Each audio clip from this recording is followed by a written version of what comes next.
The West African sub-region is faced with several security threats. These include armed conflicts, especially post-election related violence, small arms proliferation, youth bulge, unemployment, food insecurity, transnational organized crime including human trafficking, narcotic drugs, counterfeit medicines, and oil bunkering. These threats challenge the quality of human life, including women and children in the sub-region. No wonder security has been prioritized by the Economic Community of West African States, ECOWAS, which is the intergovernmental organization in West Africa since 1975. At the same time, there are conditions that underpin transnational organized crime and insecurity in West Africa. Some of these conditions are the porous and unmanned national borders, especially in the Sahel belt, creating safe havens for a deadly cocktail of militants, jihadists, and terrorists who also peddle extremist and radicalization ideas.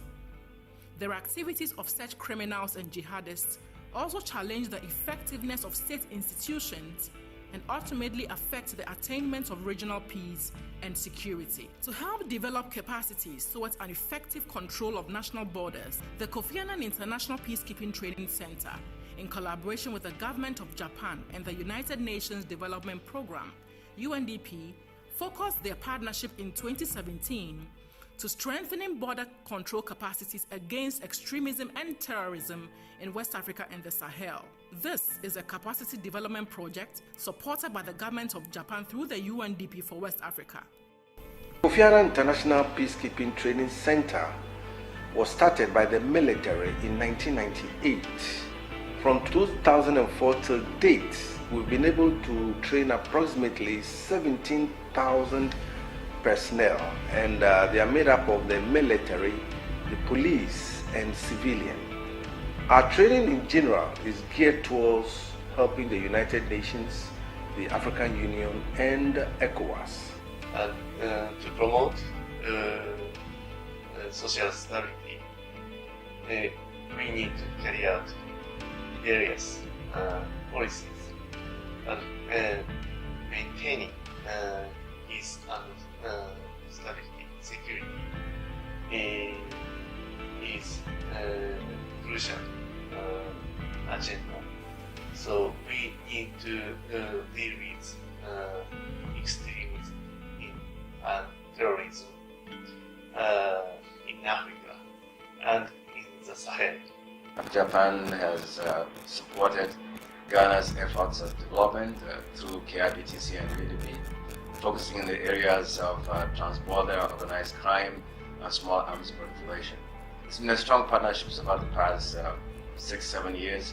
Since 2010, Japan has spent about $5 million in this area of work, and I think it's been a good partnership. The aim of the project is to develop a course package on border security management with a focus on extremism and terrorism, and which will train 90 border security managers from selected West African countries. The project is part of a series of earlier projects which began in 2008 and which have cumulatively produced separate training courses on arms stockpile management, marking record keeping and tracing.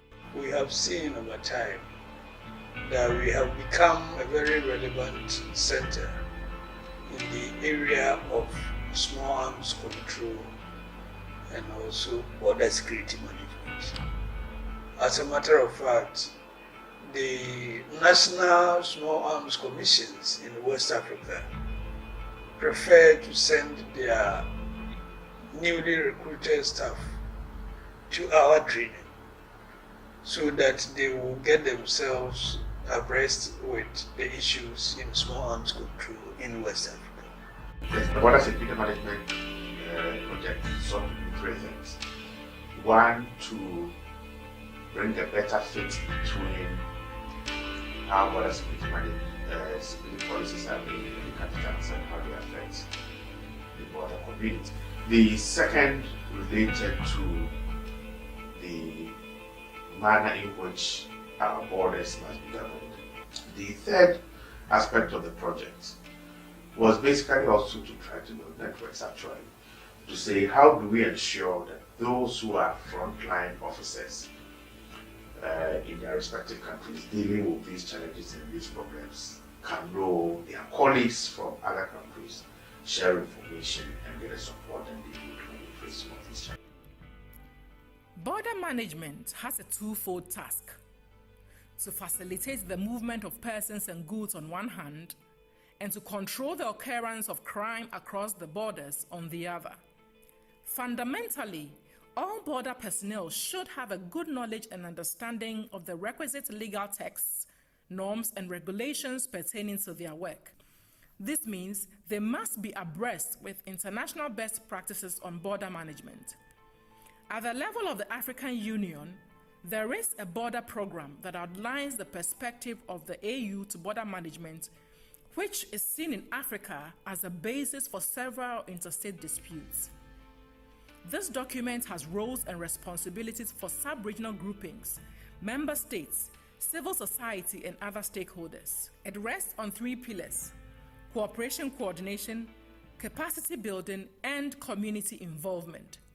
Vous avez mis de mieux comprendre, après cette dynamique-là, de mieux comprendre le rôle et la responsabilité des femmes dans la prévention, dans la protection et également dans les initiatives à entreprendre pour lutter contre cette insécurité au niveau des frontières.